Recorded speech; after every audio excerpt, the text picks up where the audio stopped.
Greetings and welcome to another episode of Dave's Gaming Room, where today we're going to be taking a look at the Sega Saturn. Now, this thing is pretty interesting because in Japan this thing sold well, while outside of Japan it did nothing at all. So, today I'm going to be talking about the games, the system itself, and what you should invest if you're going to buy a Sega Saturn. Let's take a look.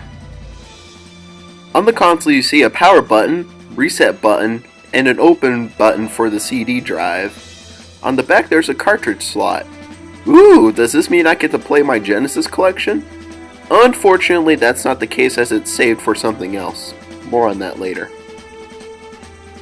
On the front there's controller ports, and on the sides, nothing but ventilation. However, on the back, we have a port for your power, AV port that's compatible with composite, S-video, and even RGB.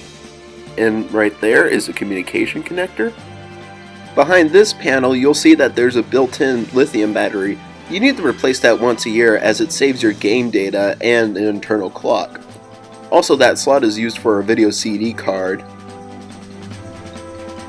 Next thing to talk about is the controller, and as you can see, this is very similar to a Genesis pad that has a D-pad, a start button, and 6 buttons, but with an addition of shoulder buttons.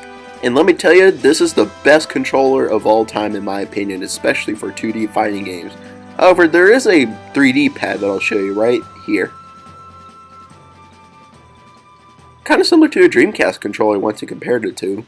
But anyway, let's move on. The games are amazing, especially for the Japanese Saturn, because there's literally 1,000+ games to choose from. Albeit some of them with Japanese in them, of course. But with the very few games that are in full English, mind you, these are the games that I recommend that you pick up. The first game should be Nights into Dreams. Nights into Dreams is kind of a unique game for the Saturn because this was Sega's kind of Sonic alternative, because, spoiler alert, there's no original good Sonic game on the Saturn. There was 3, but one of them was a racing game, a collection, plus a 3D demo of Sonic that's supposed to come out for Saturn, which never happened, and a Genesis port of a game.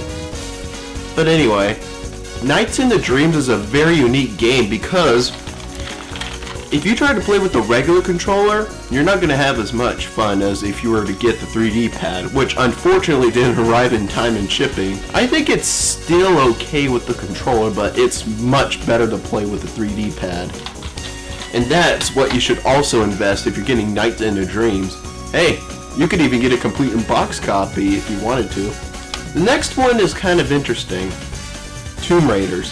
Now, this is the Japanese version that they call Tomb Raiders, but this is a game I don't think you really need, because this was also on PlayStation, but this thing has an interesting history. Basically, this was supposed to be only on Saturn, but for practical purposes, they also ported it to the PlayStation, and that's what most people associate Tomb Raiders with. Ironically, this was a PlayStation icon when it was supposed to be a Saturn exclusive. Interesting. I did play this, and it's okay. It's not a terrible game, but it's kind of dated, but otherwise it's an okay game.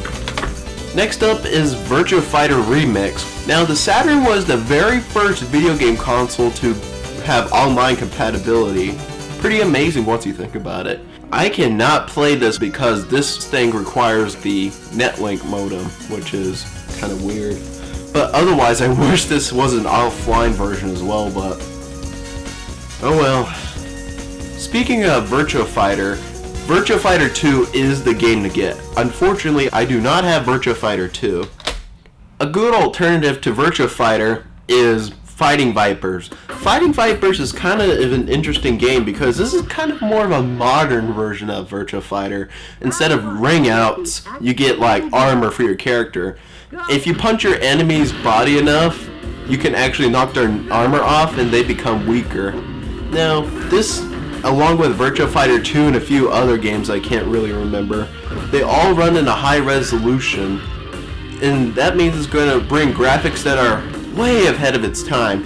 It even compares to Sega Dreamcast in a way if you look at the gameplay of Virtua Fighter 2 or Fighting Vipers. They look like very early Dreamcast games. Also, What's interesting about the Japanese version is that you can unlock Pepsi Man. If you don't know who Pepsi Man is, it's basically the Japanese mascot for Pepsi in Japan. Why not cue up the theme song? I hope you enjoyed that short clip of Pepsi Man. Unfortunately, that's all the Saturn games that I own at the moment. There's so many other games like the arcade perfect ports of Space Harrier, Outrun, Afterburner 2. There's the Panzer Dragoon games. There's the Virtua Cop games. And many others. So do I recommend you buy a Sega Saturn? It depends. If you're into arcade style games like Nights into Dreams or arcade ports of games like Space Harrier, then yes, you can buy a Sega Saturn and expect, on the 2D side of games, arcade perfect ports.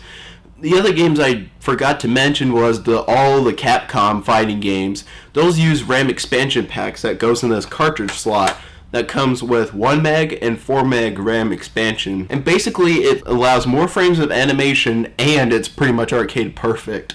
Combine that with the 6-button pad of the Saturn, you get a very good experience with fighting games on the Saturn. I mean, sure, the 3D games might be a little bit limited, but they're pretty good. Not terrible. They're not the worst games ever. If you're going to buy a Saturn, and if you just have the North American one, get a Action Replay cart. It allows you to play imports, backups, save game data, and access a RAM expansion pack, and cheats. All yours for around $30 pretty much, and the best part, no modding necessary. You just insert the cartridge, and you're done. You can play Japanese games on American systems and vice versa. And be careful, Saturn games can be expensive, especially in North America. I'll give you Panzer Dragoon Saga, for example. That can cost upwards of $1,000, whereas the Japanese one can go for around $50. But anyway, I'll keep you updated with the Saturn and the games that I have in my collection for it, and I hope to see you in another review. Sega Saturn